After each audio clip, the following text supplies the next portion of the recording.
దాయాది దేశాలు భారత్, పాకిస్తాన్ల మధ్య యుద్ధం మొదలైపోయిందనే చెప్పాలి. ఈ మేరకు గురువారం యుద్ధం జరుగుతున్న తీరుకు ప్రబల నిదర్శనలు కనిపించాయి. పెహల్గాం ఉగ్రదాడికి ప్రతిగా ఆపరేషన్ సింధూర్ పేరిట పాక్ భూభాగంలోని ఉగ్రవాద శిబిరాలనే భారత్ టార్గెట్ చేసింది.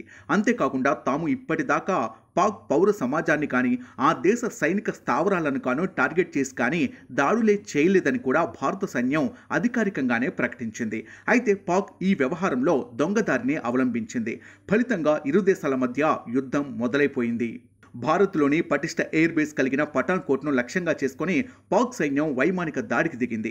అయితే ఈ తరహా దాడులను ముందే పసిగట్టిన భారత్ పఠాన్కోట్ ఎయిర్ బేస్ ప్రాధాన్యం, దానిపై గతంలో జరిగిన దాడులను గుర్తు చేసుకుని మరీ భారత్ అక్కడ పటిష్ట భద్రతా వ్యవస్థను రంగంలోకి దించింది.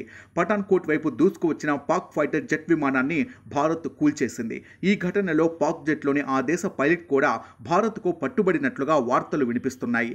దీనిపై స్పష్టత రావాల్సి ఉంది. అదే సమయంలో భారత్ సరిహద్దు వెంట ఉన్న పలు కీలక పోస్టులైన సత్వారి, సాంబా, ఆర్ఎస్పుర, అర్నియా సెక్టార్లను లక్ష్యంగా చేసుకుని మిస్సైళ్లను పాక్ ప్రయోగించింది.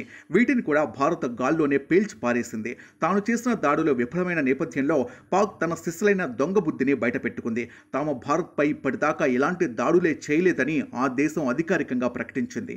అయితే పాక్ కవ్వింపు చర్యలతో లాహోర్, కరాచీ, ఇస్లామాబాద్, రావల్పిండి వంటి ప్రాంతాల్లోని ఆ దేశ రక్షణ వ్యవస్థను భారత్ ధ్వంసం చేసింది.